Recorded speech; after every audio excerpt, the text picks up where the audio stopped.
Olá, alunos de topografia da UniFSA. Aqui é o professor Machado. Na aula de hoje, falaremos sobre curvas de nível. Nesta aula, pegaremos 18 pontos com coordenadas UTM e suas altitudes em relação ao nível médio dos mares, com uma área de 8,9 hectares, envolvendo 10 quadras no entorno da sede dos anexos 1 e 2 do Centro Universitário Santo Agostinho.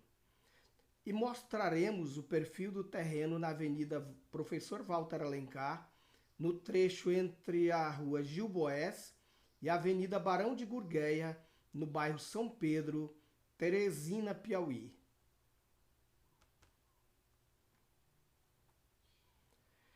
Curva de nível caracteriza-se como uma linha imaginária que une todos os pontos de igual altitude de uma região representada num plano horizontal. Então aqui, ó, de uma forma aérea, nós estamos vendo as curvas de nível deste morro. Então elas são representadas em planos horizontais. O plano A é o mar ou o oceano. Neste plano está a cota 0 metro, que é ao nível do mar, lá na praia, na beira da praia, é 0 metro. Acima nós temos outro plano B, com 20 metros de altitude. Mais acima temos o plano B com mais 20 metros de altitude, que dá a altitude 40. E por fim, o plano D com a cota ou altitude 60 metros, que todos têm uma equidistância de 20 em 20 metros. Os planos horizontais A, B, C e D de interseção são sempre paralelos e equidistantes. Quer dizer, o plano B está paralelo ao plano A, que está paralelo ao plano C, que está paralelo ao plano D. Eles todos estão paralelos e têm a mesma distância entre um e outro, de 20 em 20 metros neste exemplo. Nas curvas de nível, para gerarmos curvas de nível em uma planta topográfica, nós precisamos rever aquela aula, relembrar daquela aula que vimos sobre escala da ABNT, que todas as escalas são inteiras, não podem ser quebrados. Por exemplo, aqui é o módulo da escala 500 e existe, por exemplo, para cada escala, uma equidistância da curva de nível a ser gerada. Então, se depois de calculado nós encontrarmos a escala 1:500, que nós vamos plotar no nosso desenho, então as curvas de nível que devemos gerar, cada curva deve ter uma distância entre uma e outra de 0,5 metros ou 50 centímetros.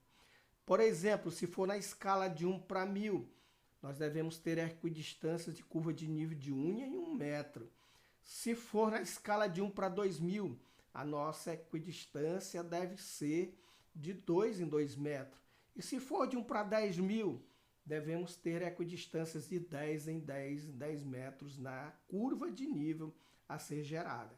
Então, aqui nós temos um quadro com as equidistâncias que nós mais utilizamos em desenho em topografia.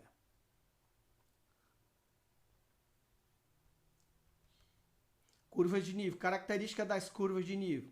As curvas de nível, segundo seu traçado, são classificadas em mestras intermediárias. Todas as curvas mestras, elas têm múltiplos de 5 ou de 10 ou de 2, por aí vai, de acordo com o desenho.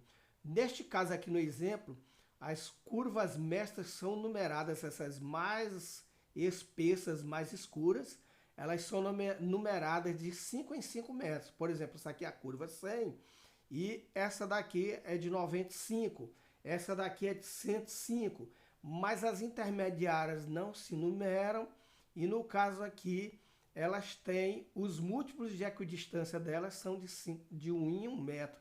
Por exemplo, aqui é 100, essa daqui é a 99, esta é a 98, esta é a 96, esta é a 96 e esta é a 95.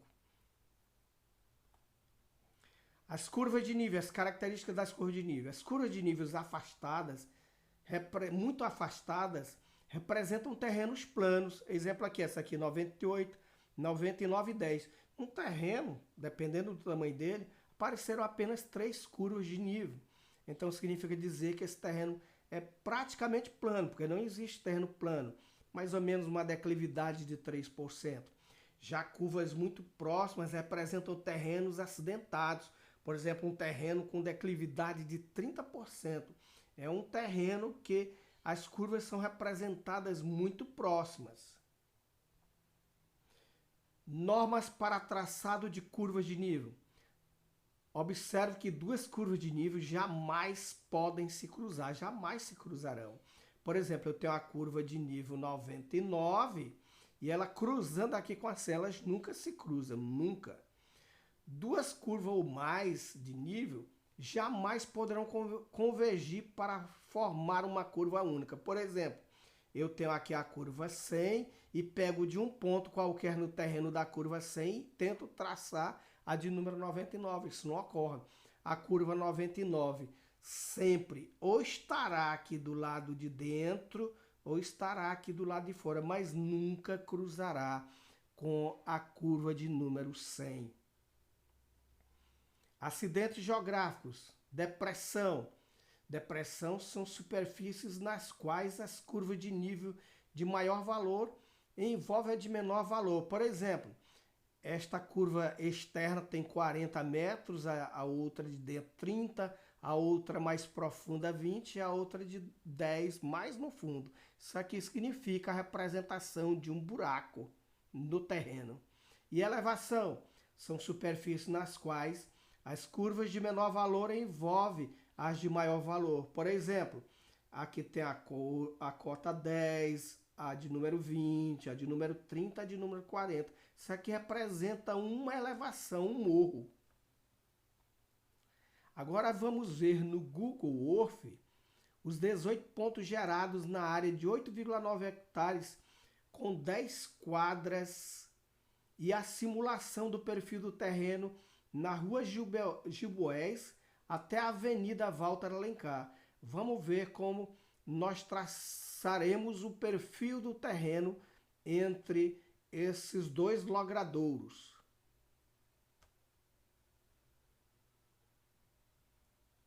Então aqui está o Google Earth, né? Já temos aqui nesta área, nós temos, aqui está a sede da UniFSA, aqui está o bloco 2, o anexo 2 e aqui o anexo 1.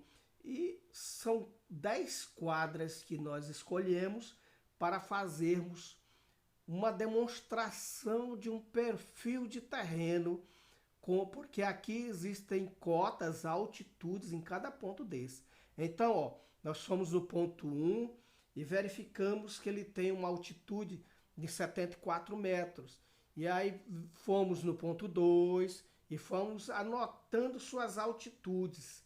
E essas altitudes do terreno, elas são diferentes em cada ponto. É o ponto 3, ponto 4, o ponto 5, o ponto 6, o ponto 7, o 8, o 9, o 10, o 11, o 12, o 13, o 14, 15, 16, 17, 18. 18 pontos e nós vamos ver como que se comporta o perfil deste terreno. Nós pegamos, no caso aqui, o exemplo, só a Avenida Walter Alencar, professor Walter Alencar, para vermos como se comporta o perfil da rua Gilboés, que é esta, com a avenida onde passam os ônibus. Vamos ver o que ocorre em todo esse perfil do terreno. Vamos lá gerar. A gente clica aqui no perfil e vamos mandar visualizar o perfil de elevação. Veja bem, ó, ele criou um terreno desta forma, está mostrando aqui a situação, onde eu tenho na rua Gilboés a minha altitude de 77 metros e ele vai subindo ao perfil do terreno aqui. Nós temos no outro cruzamento também, do outro lado da sede, mais ou menos uma cota de 77 metros. Aí nós vamos agora para outra esquina da outra quadra. Aí nós já estamos verificando que ele já chegou a 82 metros de altitude. Aliás, ele chegou a uma distância de 99 metros e está mostrando uma altitude de 78 metros. Aí eu já andei lá da sede até aqui 150 metros, ainda estou com a altitude de 78 metros.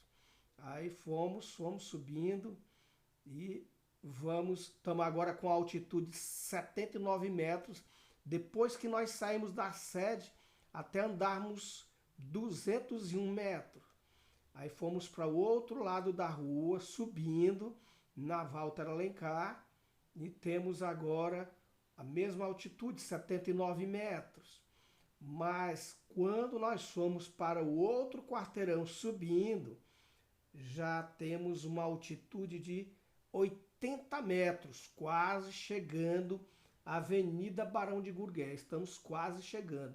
Estamos na rua Firmino Pires, quase chegando na Avenida Barão de Gurgué. Ao chegarmos na Barão de Gurgueia, nós encontramos a seguinte altitude, 82 metros em relação ao nível do mar. Então aí foi gerado um perfil do terreno. Esse perfil serve para quando estivermos fazendo a locação de nossas estruturas, sabemos qual a diferença de nível entre uma quadra e outra e o que é que nós devemos fazer. Se devemos ter corte, aterro e qual o volume que vamos calcular. Esta aula aqui está concluída hoje com curva de nível. Um abraço, professor Machado.